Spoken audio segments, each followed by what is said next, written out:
What is up, everyone? JD here. Hope you're doing well today. So, we had our friend of the channel, Stacy Bolster Blades, recommend that we check out Knives and Gear Insights. Just want to make sure that I say his channel name correctly. She's really enjoyed some of his content, so I thought, why not highlight his channel while we take a look at and react to one of his videos? Let's jump into it.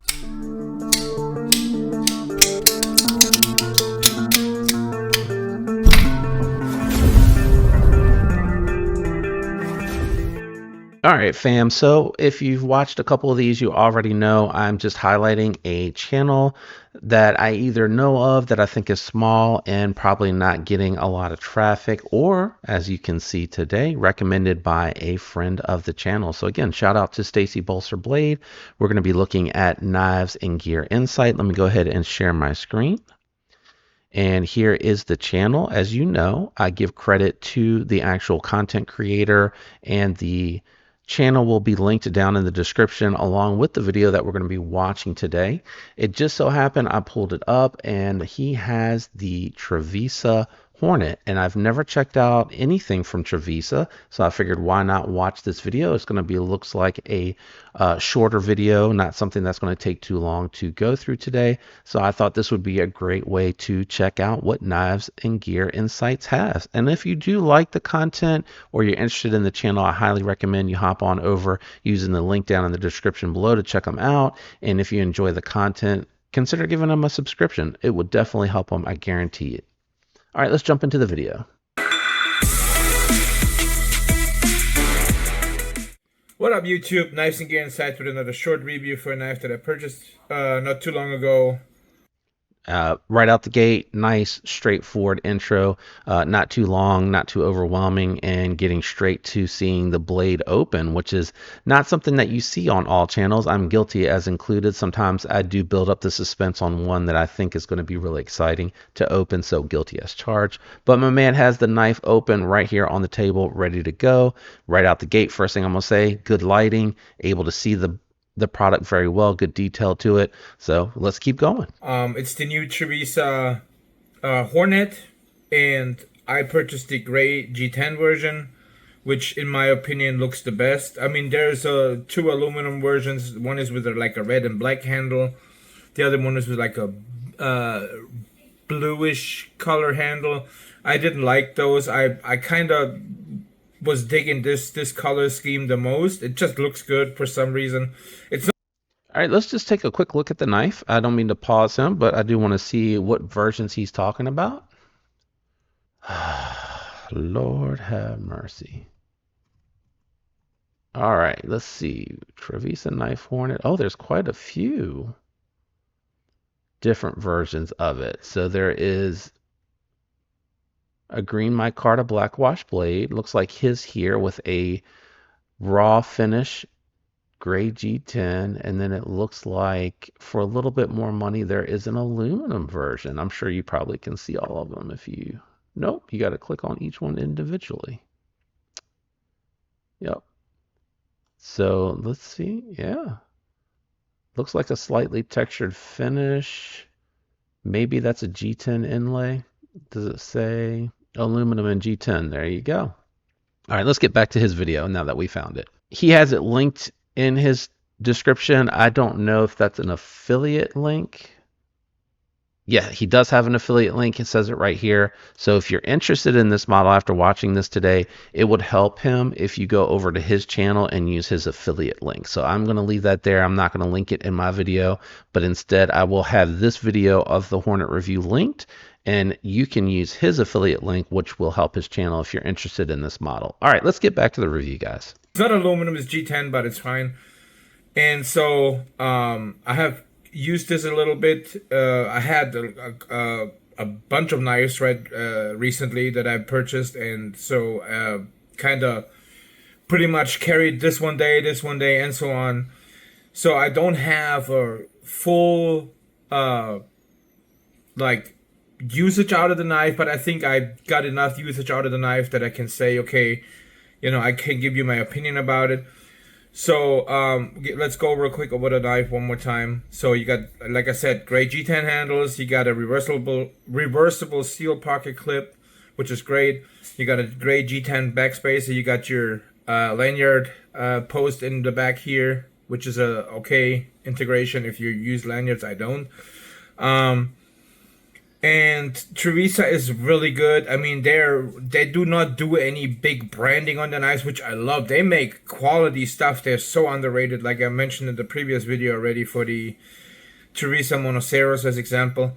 This is now my Yeah, I didn't notice that until he pointed it out, but yeah, the blade is completely sterile. There's no markings at all, and it looks like they use the Civivi style branding in the pivot, which I'm perfectly okay with because it looks like in appearance, and I don't know if he's going to cover that here in a minute, looks like that is going to be the captive side. Haven't heard anything about the action yet. Just sounds like he's being transparent that, hey, I've carried and used the knife a little. I think I have enough to collect my thoughts and share it with you, which I totally get. I usually spend on knives that I sign up for to check out 3 to 5 days with it, and then I do my review overview. And to be fair, when you handle enough knives, you usually get a sense from one to the next when you've figured out what your favorite is and what you don't like is, that you can put your thoughts together on what you're liking and what you're not liking on a model. Let me get back to him though and just see what else he covers here. my fourth Trivisa knife, and they are such good knives what they produce. Like their quality is really good, and like I said, there's only branding here is usually their what is it called? The pivot with the Trivisa logo on it, and that's it. There's no other branding on this knife at all, which I like I said, I love their knives. Um, Blade seal on this one, the only branding you see here is 14C28N, and there's nothing else on here, so that's pretty much it. And it's an axis lock knife, which works amazing. Like the axis lock on this one is actually stronger.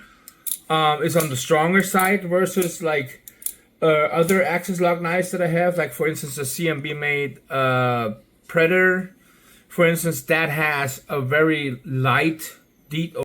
Really? That is interesting because I've handled the Predator and I actually think the Predator has what I would say would be a comparable detent to the drop bear, the Kaiser drop bear, which has that clutch lock mechanism. But if he's saying this is stronger, then I wonder if it would rival what I think QSP. QSP to me is the top crossbar lock knife out there as far as the detent feel. Like the overcome strength on it is really impressive. Or light omega springs in the axis lock, versus this one here has pretty tough ones actually. So you have to pull quite a bit on this one to actually get the springs or pull the spring back for the action, which is great. I love it. And the jimping on here on the blade is like literally perfect. I mean, there's nothing wrong with this. The blade shape is cool. Is you got a full flat grind up to about 3/4 of the blade. So just going back to his comment on the jimping, it looks like it is the tight, more aggressive jimping that you see there back on the ramp up on the spine of the blade, and I would agree with that. I prefer that versus the fat, flat jimping that sort of kind of gets you some grip. Now you can have the fatter jimping and it be aggressive and it work, but I feel like that the saw style is what I call it, or it's like the toothier style jimping. I love that because it really does feel like it locks you in place. And then up here you got you got a crown on the blade actually, which is That's a nice touch. very rare in budget knives. Anyways, and Trivisa is so far what I've seen. This is now my second Trivisa actually that has a crown spine, which is really cool. There's no sharp edges on the top of the spine, and I love that. They're doing so good things at Trivisa. And I really hope that they come out with some a little bit, I can't wait what else they come out with in knives. And this knife looks, I mean, it just looks good. I think the only negative about this knife I have is the sharp. Don't get me wrong, the sharpening chart is great. You have lots of sharpening life left on this knife, like without having to worry about it flaring out here. But if they had made extended it, similar to like made it actually a four finger. So I see what he's saying. You can see the plunge grind kind of tapers more gradual instead of pulling that plunge grind in tight. Um, since it's not a forged choil, I think I agree with that statement. I would say you could have either pulled the notch out further into the blade, or you could have tightened, and I think that would be what I would prefer. Tighten that plunge grind in real nice and tight, similar to what you would see like on a Spyderco, and that will give you some more sharpening life with this. Or you could do a little bit of both. You could pull it in a little bit tighter and reduce the tapering, and then just bring the edge out just a little bit more, looking a little bit more like a straight cut instead of a curved out cut. But that's a good call out by him. That sharpening tool looks like it could be a little bit better. Not that it's a bad one, but that it sounds like that's what he's saying. Like it could be a little bit better. From what I can see in the video, I would agree with that too. Finger choil, like you can put your finger in here. It would have been much nicer even, but still, it's still great. I mean, you got the jimping that works great. So if you hold your knife there, you can get into stuff, um, and it just everything on this knife is really nice. Like you know, I'm not sure how else to say it, but other than praising this knife, praising Trivisa for that quality what they build, and all this in a package at $50 for 40, or actually under $50, 47.99. This is a top-notch knife that punches higher, that punches easily. So he's calling out how much he likes it. Here's a few things that I know we're not at the end of the video, and he may call it out, and I'll own it. But at this point, what I'm wondering is, what's the weight on this? Like, is it a heavy knife or isn't it? I can see when he spins it around, but he doesn't specifically call that out, that there's some relief cuts on the liners to reduce the weight. So I am curious about the weight. The other thing I'm curious about is, how did the edge hold up? He said he used it a little bit, enough to collect his thoughts. I haven't heard yet, and maybe he'll get to it. But I would like to know, how did the edge hold up?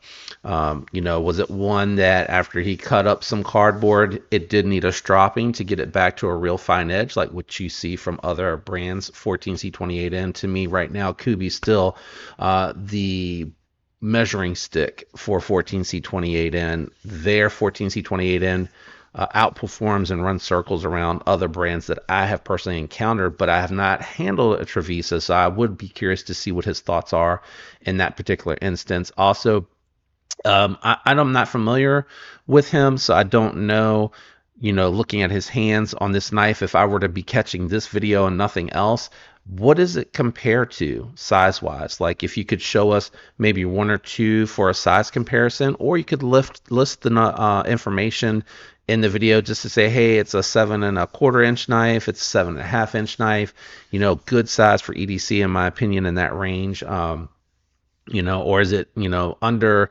7 inches, which usually means it's a smaller blade. Again, I haven't watched anything else. Just some feedback in case someone like me coming into your very first video from Knives and Gear Insights, these are some things that right away would be like, oh, this is all really helpful. It helps me. And I would want to check out other stuff since I have that extra detail. But let's finish. Maybe he covers that, and maybe I'm just jumping the gun a little bit early here. In the $70-$80 range, in my opinion, with competitors. And at $47.99, this is a steal as a pickup. I definitely recommend this knife. This is pretty much what I can say about this knife. It's just amazing. It's a great pickup. It looks good. It has really smooth handles overall. The only negative, besides that little thing, which it's just a nitpick, the only negative I really have about this is that they still are going with T6s on the body. T8 on the pivot is fine, but T6s on the body. And I wouldn't even call the T6 a negative. Having heard the explanation of why Concept uses a lot of T6 hardware on their knives, is they're saying that they tool it really well, so that you have a really deep pocket for that T8 bit to go into, and it's a really tight tolerance. And it sounds like they're not using any sort of thread locker on their T8s, so that the way that they tool everything, the tolerances are so well done that a T8 fastener works as well as perhaps a T8 from another company where they may or may not need to use thread locker. But what they're really standing behind is the tooling on our fasteners are excellent. And I don't know if this is the case with Trivisa, but I have come to understand, while we do like to see T8 and that it makes it easier to have one bit to do the disassembly, that a lot of companies are saying, hey, we understand that that's the call for it, but here's why we're not doing it. And I'm okay with that. Like, if you're saying that you're able to manufacture a superior product in the smaller bit size, I'm okay with grabbing the extra bit to take it apart. Like, it's not that big a deal in the end, but I think a lot of the drive behind the T8 is because with the larger bit, you're less likely to strip it because you have more teeth on that T8 than you do on the T6 to take it apart. So again, this is what has been explained to me, and I'm okay with that because I understand that explanation. So let's keep going. I wish they would go with T8s. That's the only really nitpick about I have about it. But I mean, literally every uh budget brand goes mostly with T6s. So I mean, it's a nitpick. We are, every knife reviewer always says it in their videos. We would love to see T8s on the knives. He's not And wrong. some companies like CBB or Wastid or whatever, they do it. And some other companies, I guess they have such a huge amount, or it's just cheaper, like, I don't know how many cents of difference it would really make to make a T8 instead of a T6 screw in there. I don't think it makes a big difference, but that's the only nitpick I have about this knife. Other than that, I recommend it. It's highly recommended, actually. And yeah, that's pretty much it for this knife, and I'll see you guys on the next one. Thank you. Yeah, so really solid video overall. I think he did a really good presenting and explaining why he likes this particular model. I think he did a good job showcasing it for the most part. I didn't really hear anything about how he feels about the thumb studs. Are they good, grippy thumb studs? Are they located well? Same with this one, and because it is a crossbar lock, I do like to know, are those crossbar lock studs, are those grippy? Are they easy to get a hold of? It looks like there may be some contouring on the scales too. I didn't really, and I may have missed that. I apologize if I did. I didn't really hear him talk about if these scales are contoured. Um, that makes a difference if the studs on the crossbar lock are grippy or not, whether or not they're easy to grip onto. But all in all, for a small channel, I think good presentation. He's giving you good visibility. He's highlighting the things that really make it a positive for him, and just, letting you know some of the things that he would like to see done a little bit better to really take it to the next level, it sounds like. And he has utilized the tools that are available from Instagram to get you a recommended video, to get you over to a playlist, it looks like. I love that too, because I feel like if someone really enjoyed your content, then it makes it easy for them to click onto another video, potentially if they're interested in the video, or maybe check out your playlist if they're interested in checking something else out. And good logo, nice, clean, easy to read logo, and it popped up. The only thing I didn't pay attention to, you guys may call this out for me. I apologize. I was so busy watching the video itself. I didn't see if it had his logo in the corner, like if you're not subscribed, to subscribe. And I intentionally didn't subscribe beforehand before we went into this to see if I could see it on the video. And it may be that it only shows that on mobile devices. It's been a little while since I've actually played with any of that stuff. So shame on me. I should really know. But I enjoyed this one. Great recommendation from Stacy Bolser Blade. Thank you for that. I appreciate it. And if you enjoyed the video or the content, or want to check out anything else to see if there's something here that you like from Knives and Gear Insight, use that link down in the description to go over and check out the channel. Or if you want to watch this video on your own or go back and watch it again, linked down below for you. And of course, that video, he has the actual product link. So I would encourage you to use his link if you're interested in the product, since we are showcasing his stuff. All right, I'm out of here, guys. If you enjoyed this video, for me, if you could leave a like, and if you're not subscribed, definitely consider subscribing. I'd love to have you follow along. A special shout out and thanks to my channel members. All your loyal support goes a long ways to helping the channel. All right, for real, out of here, guys. I hope you have a great week. I'll catch you on the next one. Peace.